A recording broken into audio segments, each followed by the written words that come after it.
드디어 좀 더 좋게 떴습니다. 어디야? 헬리콥터.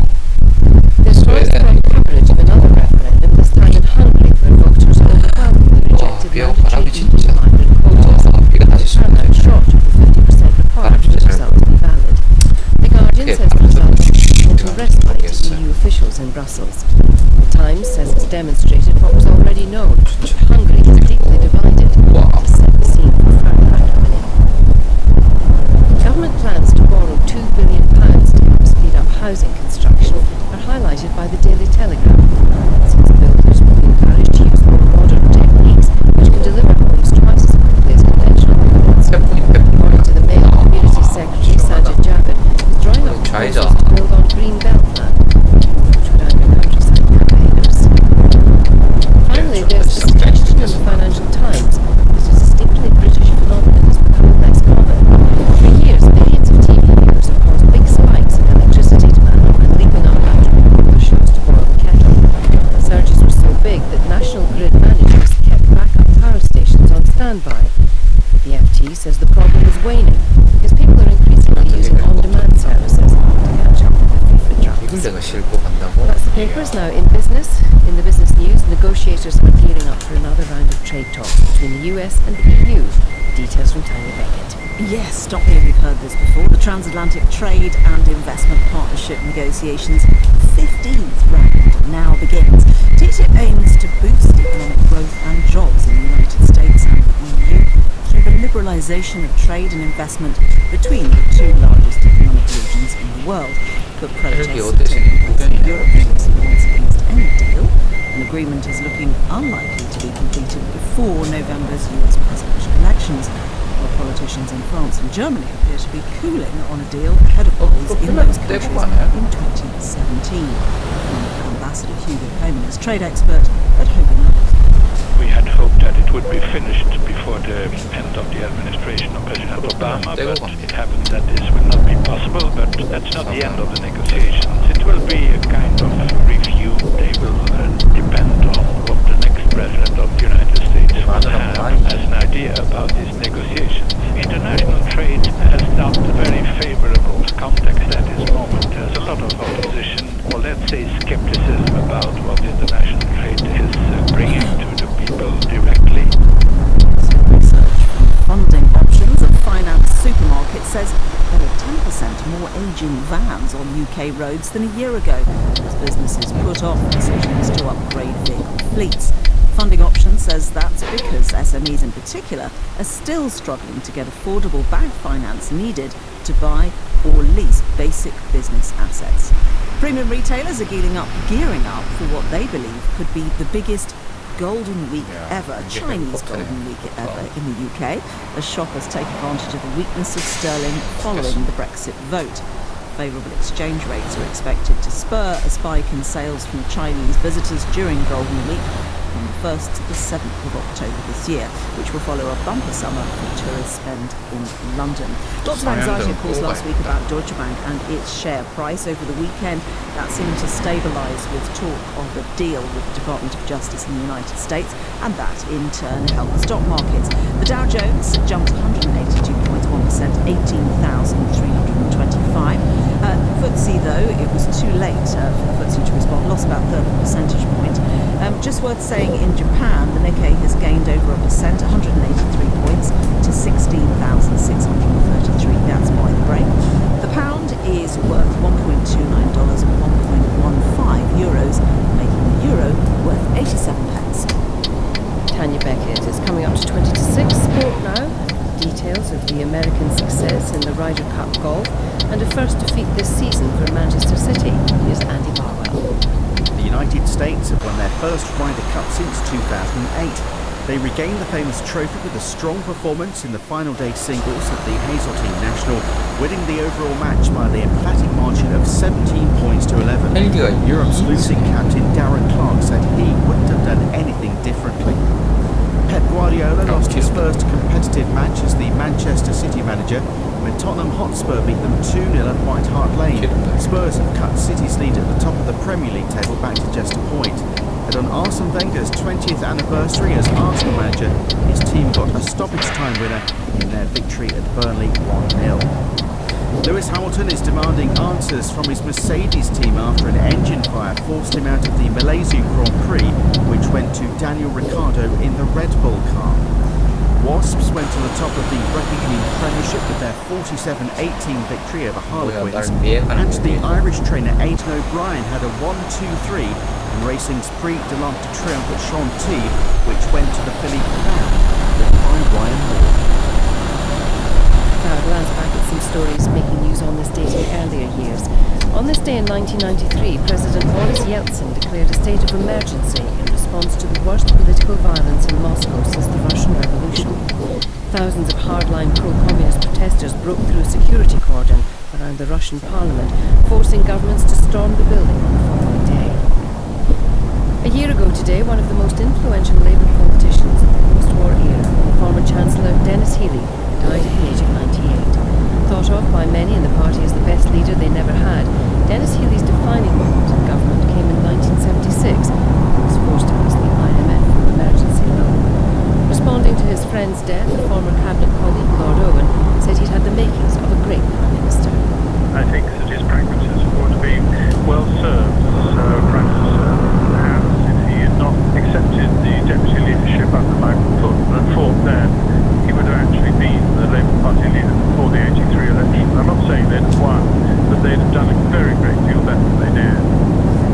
And on this day in 1945, Elvis Presley made his first known public musical performance, appearing at a talent show at the Mississippi Alabama Fair at the age of 10. Standing on a chair at a microphone, he sang Old Shep. According to some reports, he came second. Interviewed years later, Elvis recalled that he'd come fifth, and said his most vivid memory of the day was receiving a whipping from his mother. 12시간 45분은 눈에 가요. That was news briefing. This is BBC Radio 4. It's 17:66, and it's time for a prayer for the day with Reverend Steve John. Good morning. There's an old story that's told about Rabbi Akiva, 새벽 one of the 4시네. many great figures from Jewish history. He lived during the Roman occupation of the Holy Land in a small village just outside the ancient town of Pergamum. One evening, walking back from its market, he came to the fork in the road where he had to bear right for home. But deep in thought, he did that thing that so many of us do in similar circumstances. Absent-mindedly, 헬기 첫 번째 he hurried straight past his turn. 배상금이 어마어마하니까 Suddenly, Akiva's thoughts were interrupted by a booming voice that penetrated the descending darkness. Who are you, and why are you here? Straining to see through the gloom, the rabbi realized that he had wandered all the way to the Roman garrison, and the questions were coming from a young sentry keeping guard in the turret. Who are you, and why are you here? Akiva paused, thought, and then he answered the question with one of his own. Young man, called up to the sentry post, how much do they pay you to stand guard in that turret and ask those questions? 5 drachmas a week, the sentry shouted back proudly. I'll double that, exclaimed Akiva, if you'll stand by the door of my house and shout those same 2 questions at me each morning as I rise. Who are you? Why are you here? God of love, thank you for the gift of life. Prod us to find the time in the busyness and hurry of our daily lives to pause long enough to ask of ourselves regularly these 2 most important questions, that we might invest our lives wisely and well. Here at 해가 점점 떠오르고 있습니다. That was prayer for the day with 새벽 4시 Reverend 반인데 Steve John. At the top of the hour, Nick Robinson and Justin Webb will be here with today, but first it's farming today at 5:45, presented by Charlotte Smith. Good morning. Today, concerns over the fishermen using electronic pulses to catch flatfish. First though, grey partridges, a breed which has been on the UK Red List of conservation concerns since 2009. Well, counts take place at this time of the year to see how successful the breeding pairs have been and how many young chicks there are for the start of winter. This year there are concerns that many new chicks won't have survived the wet start to the summer. Philippa Hall has been to account on Simon Maudlin's farm in East Bedfordshire. So we're just pulled over into a stubble field. Simon's just grabbing his binoculars. We're going to try and have a look to see if we can see some grey partridge. I can see its head wiggling along. 지금 영화 촬영 중입니다. So that's the voice of Roger Draycott. You're an advisor for the Global Wildlife Conservation Trust. Why is there concern for the grey partridge this year? We had a very wet June, and typically the partridge chicks hatch out in June. The rain washes away a lot of the insects. They can require up to 2,000 insects a day, and so they need a nice warm summer's day, nice and dry, so they can start foraging quite early in the morning, consume lots of insects, and that means that they can grow rapidly, and the feathers that develop start to fly. 줄 서 어딨어 줄 서. That much higher. Now the results aren't officially in for this autumn's count, but you have been speaking to the farmers who are taking part. What's it looking like this year? Well, unfortunately, it's looking like it's going to be a below average year for grey partridges, particularly in the eastern counties, which are usually strongholds for grey partridges. But actually, the north of England, they seem to be fairly better. What we really need is to have some good weather over the next 3 or 4 years. Some nice 되게 머리가 dry summers. 고속도로에서 What we also 출소가 안 need 나와. is to get more farmers out there counting on birds. Because that's the first step in partridge conservation. But many people would say that what you actually need is more farmers to shoot less of the grey partridge. No, well, not many farmers do actually shoot grey partridges. Most farmers are aware of the plight of their area. And actually, it tends to be only farms where they're actively conserving grey partridges that harvest a few. So let me just turn back to the front. Why go to the effort if you are then going to shoot them? If you can carry on a good population without shooting them, that's the way forward. But if you have got a good population, you reward yourself with taking a few of those birds on your shoot day and enjoy the feed of them, the enjoyment, the flight of them. It's just an incredible sound to even hear the English partridge fly, and the speed and how it outclasses most of the other ear-game. Bedfordshire farmer Simon Maudlin. Well, listening to that was Martin Harper, Conservation Director for the RSPB.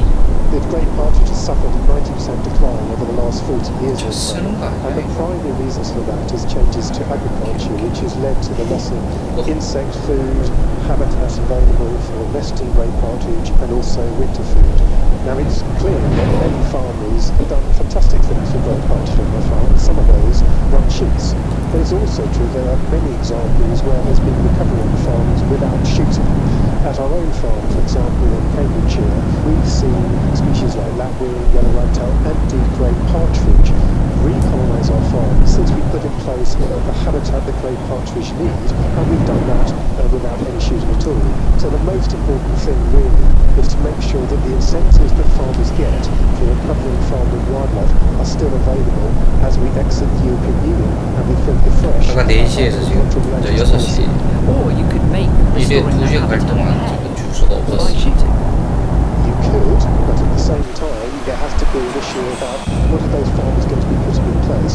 Are they going to be putting in place the right things which grey partridge need, which means lots of insect food and food flourish next to margins, and making sure there's enough nesting habitat and enough winter food to help them survive the winter. That's the most important thing. Now, if they think that an individual farmer can do that without relying on the public purse, fine. That means there's more public money available to do other things. But the bottom line is, our experience shows that most farmers require an incentive to put in place the things that wildlife needs. Martin Harper there from the RSPB. Now, traditionally, working on a farm has been seen as a job requiring few skills and attracting low pay. Maybe now, as the industry embraces technology, it's seen as a job requiring some skills but still attracting low pay. This week, we're going to be investigating the changing role of farm workers and looking at the future, particularly in light of Brexit. Julia Long is the Unite Union's National Officer for Agriculture. She says Brexit is already having an impact on wages.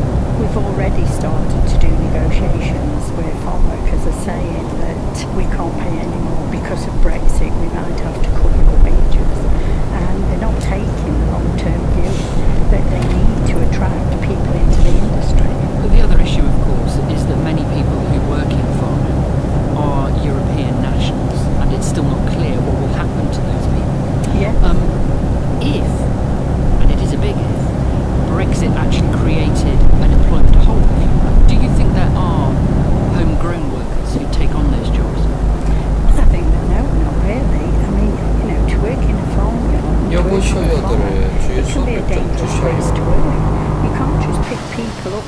give them the training and the right skills to do the job. It is becoming a high skilled.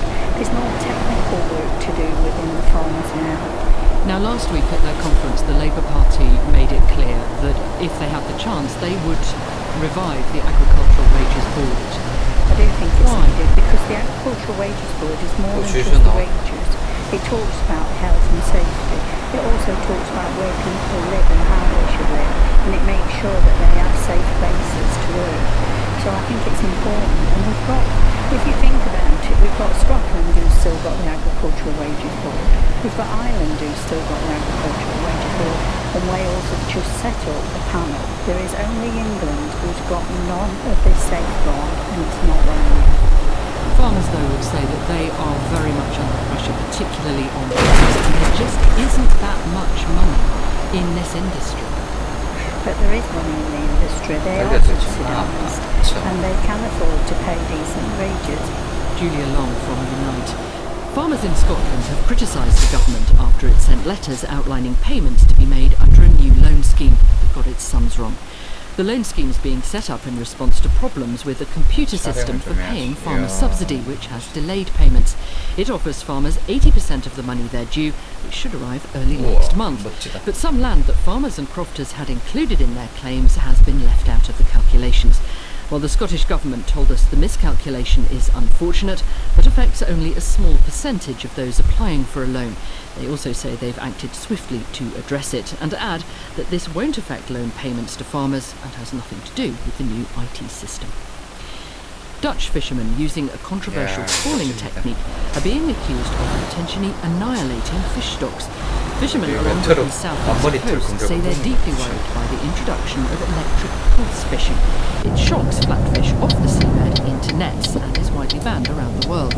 While the Dutch already have a far bigger quota for catching sole in the North Sea than the UK, almost 10,000 tonnes. British fishermen, by contrast, are only allowed to land 568 tonnes. Small boats under 10 metres can land 212 tonnes. The BBC South East Environment correspondent Yvette Austin has been speaking to fishermen in Ramsgate about their concerns. An information video produced by the Dutch government. While the technique can be used and combined, this new type of fishing, they say, is more environmentally friendly than traditional beam trawling. The country's fishing fleet now includes 84 trawlers that are equipped with gear that sends out electronic pulses to help catch fish. But English fishermen, particularly those in the small under 10-metre boats of the southeast, say they're having a devastating impact on their catch and the fish stocks. Martin Jackson from Thanet Fishermen's Association showed me on a chart how they believe the Dutch boats are sitting in the outer Thames estuary and catching the fish as they swim towards the Thames in the direction of where local boats have traditionally fished. This is Essex and this is Kent, and this is the Thames estuary. Just outside the Thames estuary, outside the 12-mile limit, sit the Dutch beamers, pulse beamers, taking the soles that are the livelihood for these fishermen that fish in the estuary. The way pulse fishing works is that electronic wires are mounted on a wing-like device which is dragged just above the seabed. The wires create an electric field which stuns the fish and flushes them out of the sand and into the net. It's particularly designed for flatfish like sole. Martin Jackson again. It's extremely worrying because the amount of dove soles that are being taken by the Dutch from this particular area, this small area, is devastating. Pulse trawling is actually banned in the EU and other parts of the world, but the Dutch have special permission because they say it's part of a pilot study into the method. But the Marine Conservation Society is concerned. Dr. Jean-Luc Soland explained how he thinks the trial should be on a very much smaller scale. There's no real good science, I think, in situ, in the North Sea, to see what happens long term to those organisms that are left on the seabed after the passage of the year. Are they dying? Are they dead? Are they less fit to reproduce and live and feed and breed? The concern for the smaller fishermen is that this will just really damage their livelihood. They are the character of our small coastal communities. If we lose them, we're just left with heavy industry at sea and we'll lose the identity of many of our fishermen. Local fishermen fear little can be done until Britain leaves the EU. John Nichols is chairman of the Thanet Fishermen's Association. I think our hopes are that we should get back our territorial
to Thursday and Friday, the Scandinavian high is just going to and that will change the wind direction. The wind will shift to more easterly, and that will drag colder air all the way from the Baltic across the North Sea.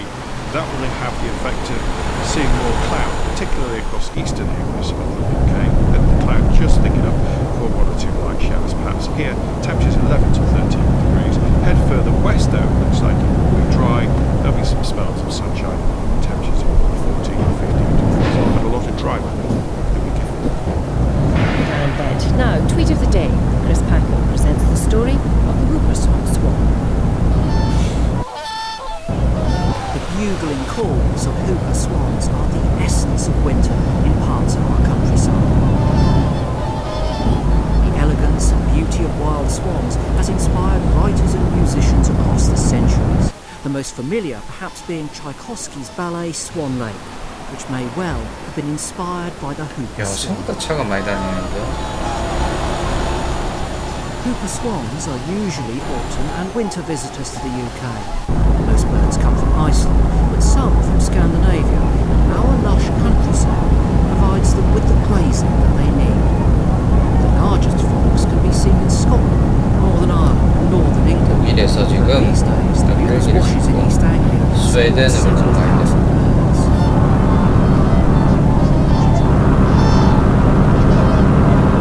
Their trumpeting calls are rather similar to those of Buick swans, also called tundra swans.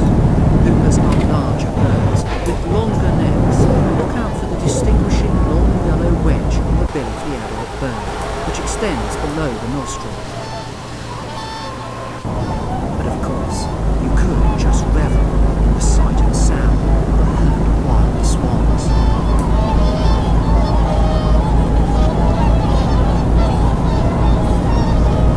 진짜 라디오 안 갖고 지금 운전하는데 여기서 Every episode of Tweeting the Day is available as a free download via the Radio 4 website. This is BBC Radio 4.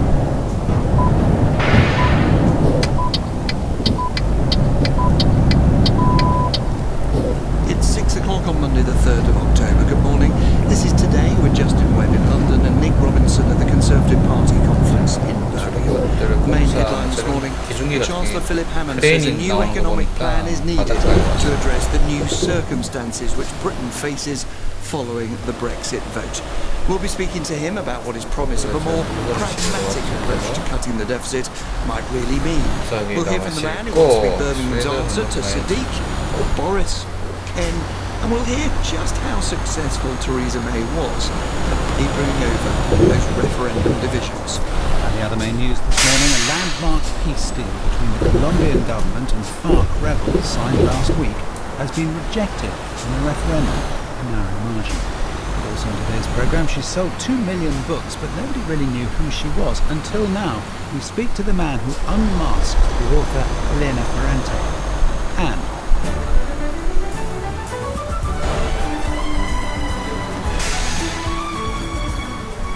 yes, all creatures great and small. James Herriot was born 100 years ago today. We'll be speaking to the vet who's working his patch now. The BBC News is read by Susan. The Chancellor, Philip Hammond, will say today that a new economic plan is needed to address the challenges facing Britain following the Brexit vote. In his address to the Conservative Party conference, he'll confirm that he's abandoning George Osborne's timetable of clearing the budget deficit by 2020. Our political correspondent, Eleanor Garnier, reports from Birmingham. It is a clear message and a further signal that Theresa May's administration is a definite departure from the government led by David Cameron. Today, Philip Hammond will say George Osborne's policies were right for their time, but he'll add when times change, we must change with them. Mr. Hammond will emphasise that getting the deficit down is a priority, but that he will sort out the public finances in a pragmatic way. He'll confirm the government will abandon Mr. Osborne's target to get the UK's finances into surplus by 2020, a goal the former Chancellor acknowledged was unlikely to be reached after the vote for Brexit. The people of Colombia have dealt an unexpected blow to efforts to end the 52-year-old war with the FARC rebel group. By a razor-thin margin, voters rejected a peace deal agreed last week, raising the prospect of a return to violence. The country's president said a ceasefire would stay in place. FARC also said it remained committed to peace. Our Correspondent in South America, Willa Davis, sent this report. This was arguably the most important vote in Colombia's history, and the government had hoped that the promise of peace would have persuaded a majority of voters to accept the agreement. But with fears that too many concessions may have been made to the guerrillas, by less than half of 1%, the people of Colombia rejected the agreement. Although voter turnout was only 40%, it was remarkably low. The deal had already been signed by President Santos and FARC leaders, and both sides had warned that in the event of a no vote, there was no plan B. The Hungarian Prime Minister Viktor Orban has declared yesterday's referendum on the EU's migrant policy a success, even though the low turnout has rendered the result invalid. Only 44% of voters took part, well below the 50% threshold. But of those who took part, 98% rejected plans for the mandatory resettlement of migrants. Our Europe editor Katja Adler reports from Budapest. The referendum result is both emphatic victory and crushing defeat for Hungary's Prime Minister. On the one hand, he led a prominent, expensive and relentless referendum campaign, yet failed to persuade most Hungarians to vote. On the other, those who did vote sided with him almost unanimously, allowing Viktor Orban to trumpet that a higher percentage of Hungarians voted against EU migrant quotas than voted for EU membership 13 years ago. Viktor Orban believes he's leading what he calls a counter-revolution against EU centralisation, a pushback against Brussels bossiness. The authorities in Ethiopia say at least 52 people have been killed during disturbances at a religious festival near the capital, Addis Ababa.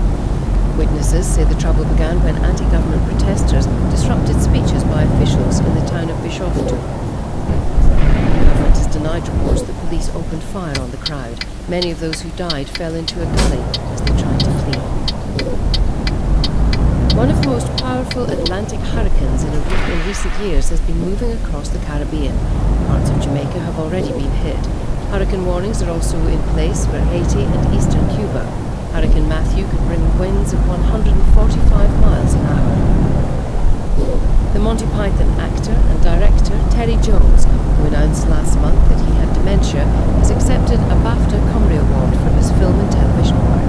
As Charlotte Gallagher reports, he received a standing ovation at the ceremony in Cardiff. The audience rose to their feet as Terry Jones went to collect his award, holding hands with his son Bill.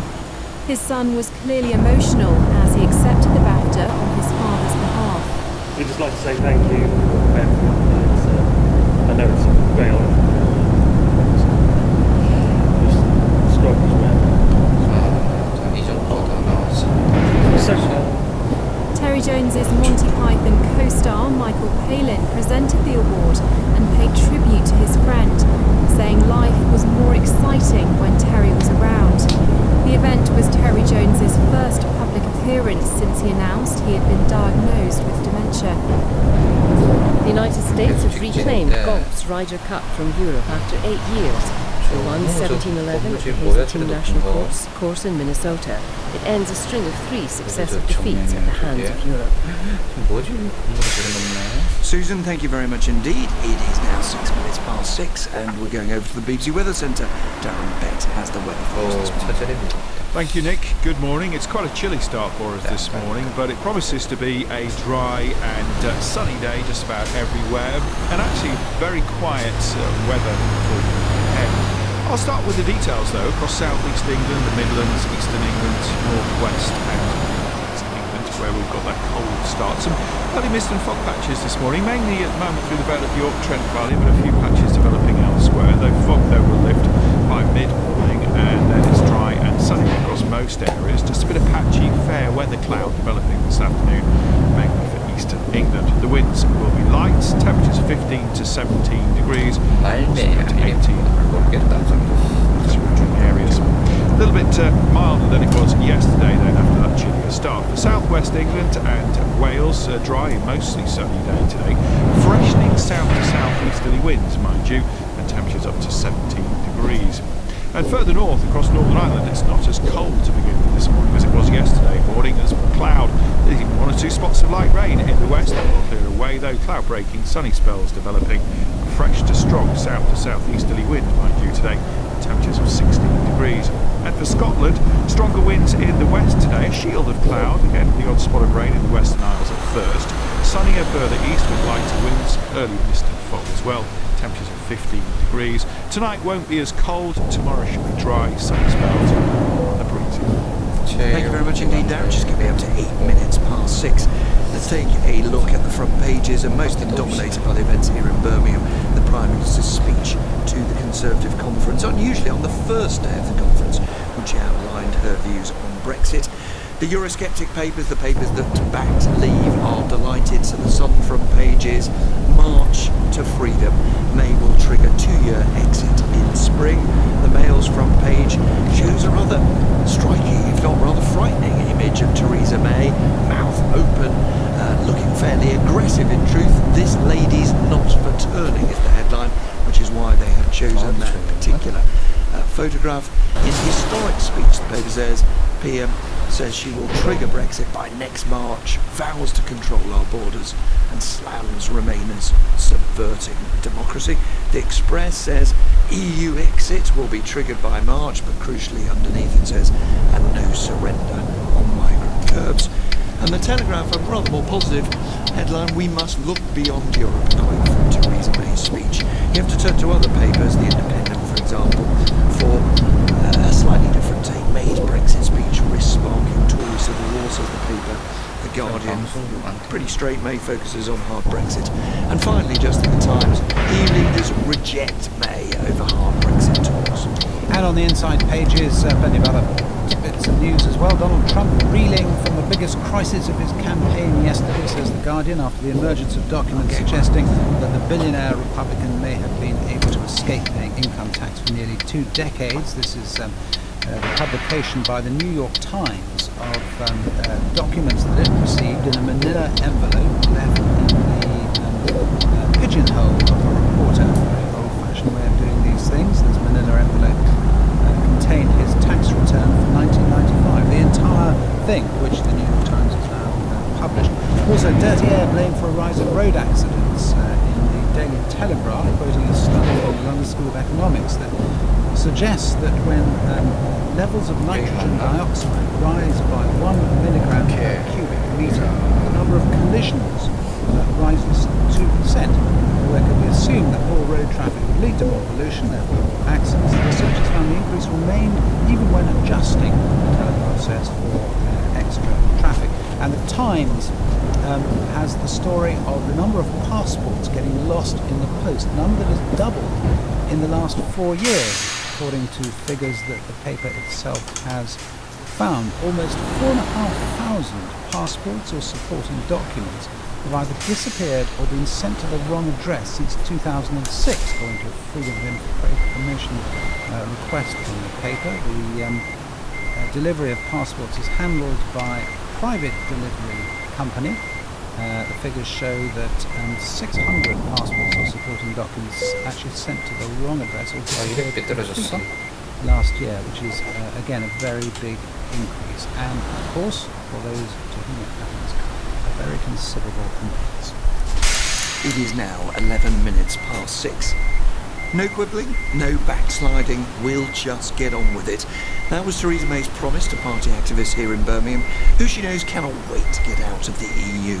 She told them what would not happen next. Parliament would not decide when to trigger Article 50. The Scots would not get a veto.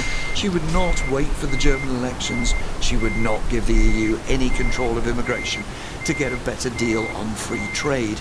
But she also outlined the new relationship with the EU, which she hoped to negotiate. I want it to include cooperation on law enforcement and counter-terrorism work. I want it to involve free trade in goods and services. I want it to give British companies the maximum freedom to trade with and operate in the single market, and let European businesses do the same here. But let me be clear. We are not leaving the European Union today to give up control of immigration again. And we're not leaving only to return to the jurisdiction of the European Court of Justice. idea that Britain will no longer be a member of the European single market. Now, Leavers are delighted that their new party leader, who after all voted for Remain, has begun to sound rather like them. The former Justice Minister, Dominic Raab. I thought the speech showed that this is a Prime Minister that is demonstrating some agility which is required of the highest office. Given effectively the result that she has been bequeathed, the decision that she now has to implement, I think it's absolutely right to take a can-do attitude and now try and focus not on the old debate, which is rather stale, but how do we deliver this? How do we deliver on the verdict? We've got to carry the 48% who voted Remain with us, but we've also got to deliver the verdict, and it's about managing the risks and grasping the opportunities. And I felt confident in the path that she set out, and I think a lot of the Conservative Party will rally around it. But even more important than that, I think that she's going within the grain of British public opinion, and that's borne out by a lot of the polls. The Prime Minister's insistence that she, not Parliament, would trigger